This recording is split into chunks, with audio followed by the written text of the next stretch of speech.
திருச்சி அரியமங்கலம் பகுதியைச் சேர்ந்த 15 வயது சிறுமி ஜாக்குலின் சைனீஸ் புல்டாக் வகை நூடுல்ஸை சாப்பிட்டு உயிரிழந்தது அவ்வகை உணவை விரும்பி சாப்பிடுபவர்களை அதிர்ச்சியில் ஆழ்த்தியுள்ளது.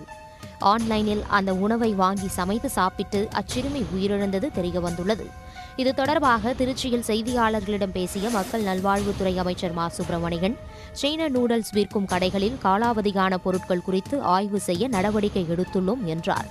திருச்சியில் மட்டும் 800 கிலோ கெட்டுப்போன சைனீஸ் நூடுல்ஸ் பறிமுதல் செய்யப்பட்டுள்ளதாக அவர் கூறினார்.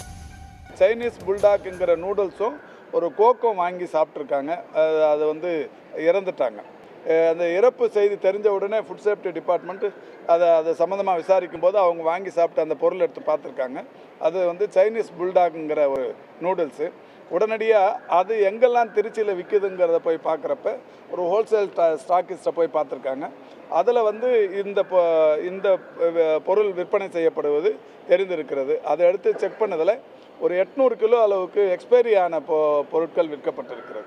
உடனடியாக அந்த பொருட்கள் சீஸ் செய்யப்பட்டு இப்போ அது ஆய்வுக்கெல்லாம் அனுப்பப்பட்டிருக்கிறது. இதனிடையே தமிழ்நாட்டில் நூடுல்ஸ் விற்கும் இடங்கள் மற்றும் தயாரிப்பு ஆலைகள் உள்ளிட்ட இடங்களில் ஆய்வு செய்ய அதிகாரிகளுக்கு உணவு பாதுகாப்புத்துறை உத்தரவிட்டுள்ளது.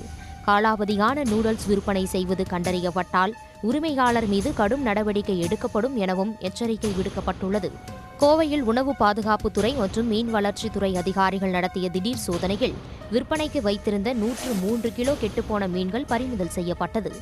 உக்கடம், லாரிப்பேட்டை மற்றும் செல்வபுரம் பகுதியில் உள்ள மீன் விற்பனையகங்களில் தலா 12 பேர் அடங்கிய 6 குழுவினர் சோதனையில் ஈடுபட்டனர்.